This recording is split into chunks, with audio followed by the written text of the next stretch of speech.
guys, mag-unbox ta og ano, Yukitel G1. Tanaw na to kung sa siya kalig no. Yung siya, nga cellphone man god na ni siya ay draft resistance, water resistance. So atong try ron kung sa siya kalig on.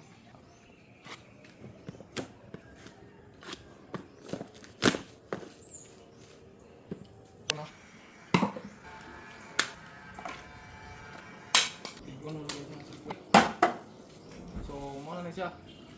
Kung cellphone no. Awan niyo guys. Wala pa gani nabuwak na. Ligon kay siya. Kani nga cellphone ligon gid kayo. Kay isa pa lang kabundakan nabuwak na. Pero joke lang, iyarang tempered glass ani ang nabuwak ha. Kay durable gani siyang cellphone, pwede na to ilabay-labay. Pwede butang sa tubig. So ato i-try og basa diri. Namatay tubig sa ilo dre. Okay. Gaon, di ba? Oh, pwede na to nilabay dito. Oh, yung ulatan mo. Ha? Oh? Pwede sa bas og tubig. Mura na pugag na power bank no. Grabe ka dako ng cellphone yun. Type C na pud siya. So, tanaw mo gana pag na siya eh. Di ba? Nara siya. Underwater.